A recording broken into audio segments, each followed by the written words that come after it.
Hello, welcome to the course PH5 BO6 Electrodynamics 2. The contents of this course is taken from Introduction to Electrodynamics by David J. Griffiths. We'll continue to discuss topics from Chapter 9, Electromagnetic Waves. In the last class, we learned about one-dimensional wave motion. In today's class, let's discuss about the boundary conditions of 1D wave motion. Let's take the classic example of a one-dimensional wave, that is waves traveling on a stretched string. Now, if you tie two strings together, the knot you can consider as a boundary. Now, when the wave travels along the string, what happens at the boundary? I'm sure you all are familiar with the case of a light wave falling on a glass plate.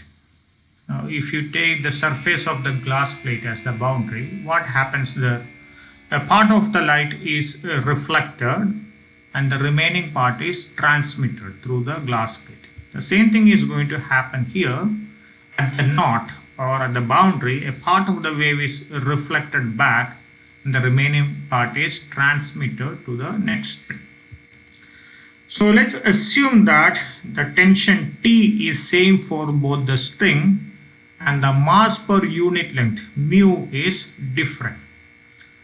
If you recollect the definition for wave velocity v equal to square root of T over mu, since mu is different, the wave velocity is different in both the string. For convenience, let's assume that the boundary or the knot is at the point z equal to 0. In the last class, we have seen the complex notation of a sinusoidal wave. So let's invoke the complex notation and represent the incident, reflected and transmitted wave. Take the left hand side as side 1 and the right hand side as side 2. So the propagation constant on the left hand side is K1, propagation constant on the right hand side is K2. So the incident wave can be written as Fi complex Zt, where I stands for incident, equal to Ai complex e to the power I k1z minus omega t. So this is for the side z less than 0.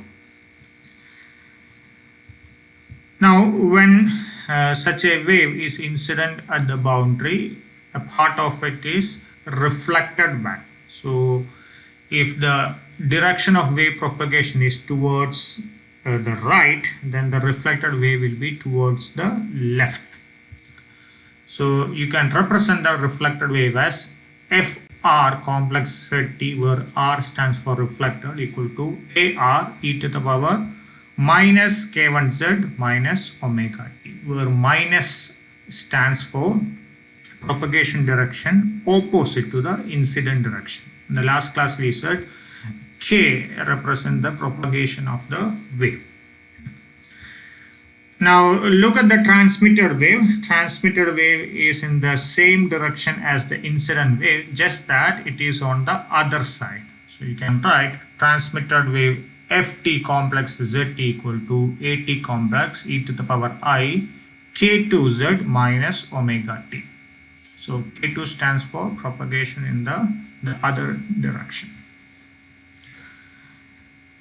Since the wave velocity is different on either side, consequently the propagation constant as well as the wavelength are different. But remember, I said in the last class, the frequency always remains constant. So this is true for any wave interaction, whether it is mechanical waves or it is electromagnetic waves. Usually the frequency remains a constant.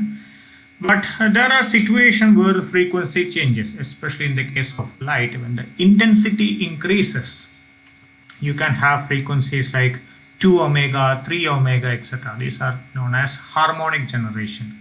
Similarly, if you have two input frequencies, omega 1 and omega 2, you can generate omega 1 plus omega 2 or omega 1 minus omega 2.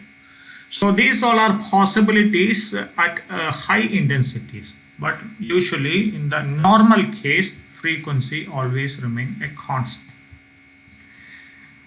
Since propagation constant wavelength are inherently related to the velocity, you can write v1 by v2 is same as k2 by k1, which is same as lambda 1 by lambda 2. Now if you look at this geometry, on the left hand side I have the incident wave and the reflected wave. On the right hand side I have the transmitted wave.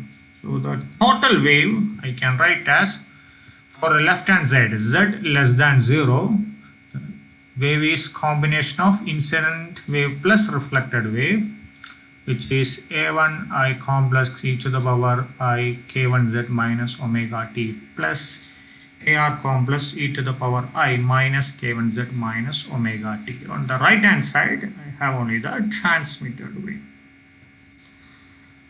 Now the wave is propagating smoothly along these two strings, which means I have a continuous motion of the wave. If the wave motion is continuous, then the displacement at a point just next to the left hand side of the boundary, if I call that as z equal to 0 minus, this is immediately next to the boundary in the left hand side. So this should be equal to displacement slightly to the right of the boundary, which I represent as z equal to 0 plus. Or mathematically I can say that the function f of zt should be continuous at z equal to 0. That's only then you can have a smooth propagation of wave along both the strings. Now if the function is continuous at z equal to 0, then the function just to the left and the function just to the right both should be equal. I can write f of 0 minus comma t equal to f of 0 plus t. If the function is continuous, its derivative is also continuous, then I can write dou f by dou z 0 minus equal to dou f by dou z at 0 plus. So whatever we have written for the real part of the function, this is valid for the complex part as well. As I discussed in the last class, complex notation is therefore just for mathematical convenience. So the same thing I can write f complex 0 minus comma t equal to f complex 0 plus comma t. Same proof for the derivative as well. Now since the function is continuous at z equal to 0, let's apply these two conditions at the point z equal to 0. So remember, at z equal to 0, on the left hand side I have these two waves and on the right hand side I have this wave. Okay, so let's apply this condition. The function is continuous at z equal to 0. So at z equal to 0, this term vanishes, k1z vanishes. So on the left hand side I have a1 complex e to the power minus I omega t plus ar complex e to the power minus I omega t equal to, on the right hand side k2z vanishes, I have at complex e to the power minus I omega t. The exponential term is common, you can cancel it, so you get a1 complex plus ar complex equal to at complex. Same way you take the derivative on either side. So derivative of the first term gives you ik1 into a1 ai complex e to the power I k1z minus omega t. Now you apply z equal to 0. So k1z vanishes. You get ik1 ai complex e to the power minus I omega t. Similarly for the second term, minus ik1 ar complex e to the power minus I omega t equal to ik2 at complex e to the power minus I omega t. Once again, exponential is common, cancel, you get k1 into ai complex minus ar complex equal to k2 into at complex. So you have two equations. What do you do? From the first equation you can write AT equal to AI plus AR. In the second equation you substitute for AT here. Now you have an equation only in terms of AI and AR. So if you work out the math, rearrange the terms, you can write AR equal to K1 minus K2 divided by K1 plus K2 into AI complex. Same way, from the first equation you can write AR equal to AT minus AI. Now in the second equation substitute for AR, then you get an equation only in terms of AI and AT. Rearrange the terms, you get AT complex equal to 2K1 divided by K1 plus K2 into AI complex. So you have a relation between the amplitudes of incident wave, reflected wave and transmitted wave. Now the same relation you can write in terms of the velocities. Remember the propagation constant k equal to angular frequency omega divided by velocity. Omega remains a constant on either side. So if you substitute in the previous equation, you get AR complex equal to V2 minus V1 divided by V2 plus V1 into AI complex. I'm not doing the math here. You can work it out for yourself. Similarly, AT complex equal to 2V2 divided by V2 plus V1 into AI complex. So these are the complex amplitude. You can alternatively write it in the real amplitude. So this is equal to AR into e to the power I delta R, where delta is the phase constant, equal to V2 minus V1 divided by V2 plus V1 AI e to the power I delta I. Similarly, for the transmission part, AT e to the power I delta T equal to 2V2 divided by V2 plus V1 AI e to the power I delta I. So we know that the wave is traveling from string 1 to string 2, and there are two possibilities here. One, string 2 is lighter than string 1. 2, string 2 is heavier than string 1. So let's consider both the cases. First, consider the case second string is lighter than the first string. So mu2 is less than mu1. Since mu is inversely related to velocity, you can write V2 is greater than V1. So look at this equation. V2 is greater than V1, which means this term is always positive. So you have a positive correlation between the reflected wave and the incident wave. So if you look at the waveform, this is the incident waveform, this is the reflected waveform. What is the meaning of positive correlation? If you have a positive peak here, you will have a positive peak here as well. If you have a negative peak on the incident side, you have a negative peak on the reflected side. In other words, the incident wave and the reflected wave are in phase. And look at the transmission side, this is always positive.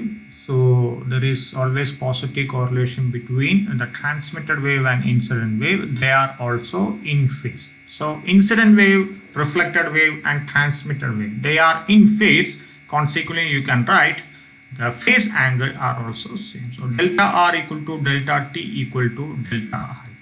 So you can substitute here delta R equal to delta I, exponential term get cancelled. So you have AR, the real amplitude, equal to V2 minus V1 divided by V2 plus V1 into AI.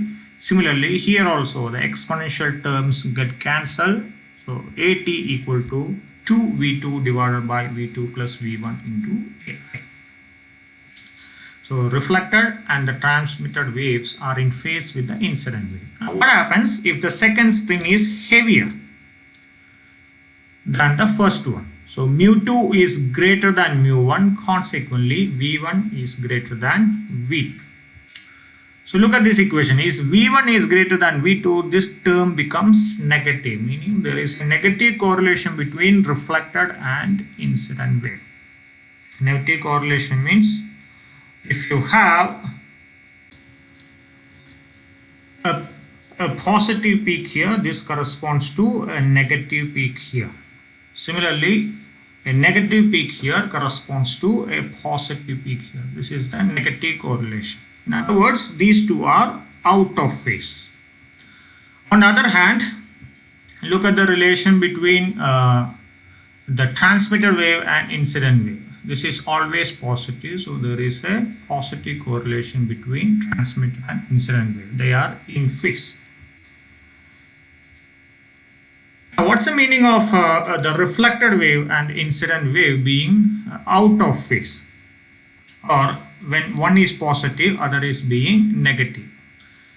So look at the function. The sinusoidal function is a cosine function here. For what value of theta, cosine function gives you -1. So you know, for theta equal to 180, cos 180 equal to -1. So when I say they are out of phase, it means that the functions are out of phase by a value 180 degree or pi radians. So you can write delta r plus pi equal to delta I, which is equal to delta t. So the incident and transmitted waves continue to be in phase, whereas the reflected wave is out of phase by 180 degree with respect to the incident wave. So I can write, since V1 is greater than V2, I can write AR equal to V1 minus V2 divided by V2 plus V1 into AI, and the equation for AT remains the same. Now let's consider a special case. What happens if the second string is infinitely massive? So mu2 is infinity, consequently V2 becomes 0. When V2 becomes 0, straight away you can write AT equal to 0. And what happens to AR? So here V2 equal to 0, V1 cancel, AR equal to A1. In other words, the entire wave is reflected and no wave is transmitted. Now these two phase relations we have shown. And this is a quite generic result. This is true for any wave propagation. For example, in the case of wave traveling through a material media, you will find that the result is valid, where the phase relation is defined with respect to densities. Okay. So when the wave is getting reflected from a denser medium, you find that there is a phase difference of 180 degree.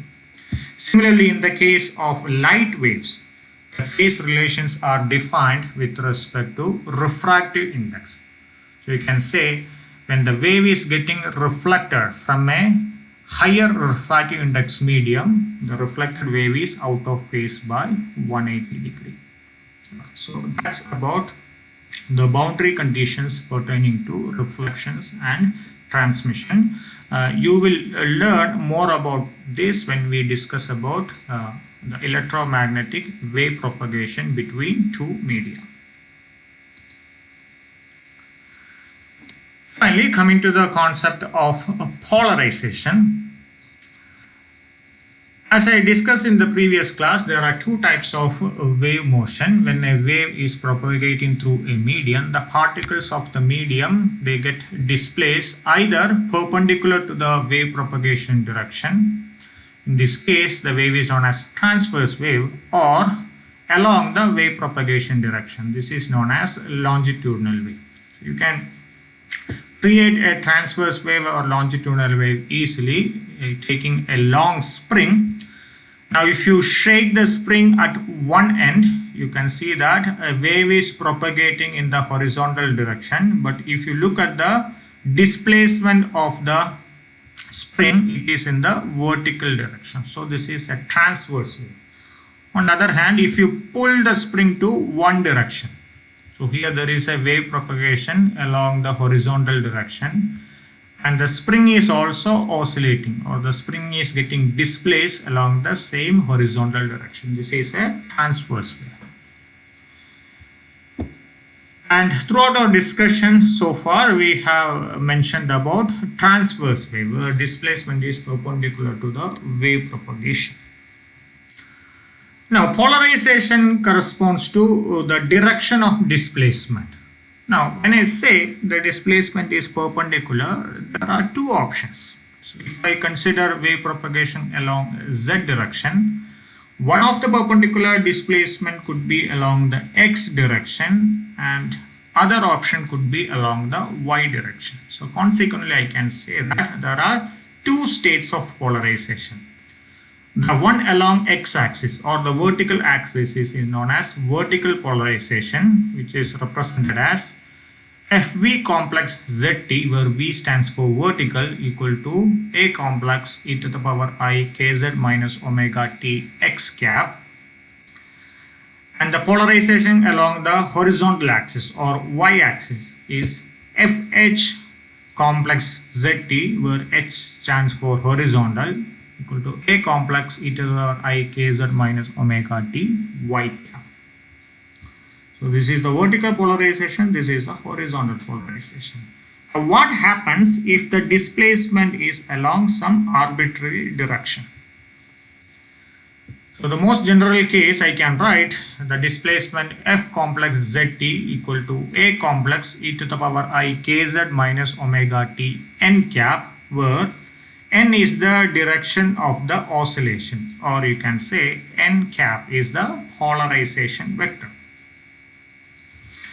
As always, the polarization direction is perpendicular to the propagation direction, and the dot product of two perpendicular vectors is 0. Consequently, you can write n cap dot z cap equal to 0.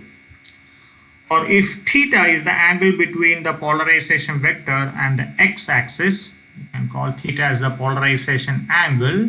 Now you can write n cap in the component form as cos theta x cap plus sin theta y cap.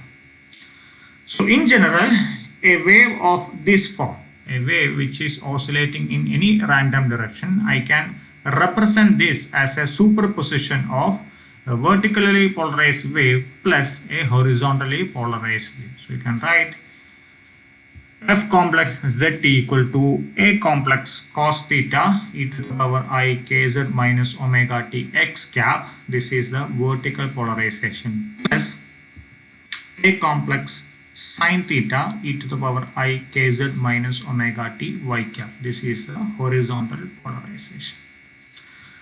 This is the general idea about polarization. We will discuss more about polarization after we become familiar with the concept of electromagnetic wave.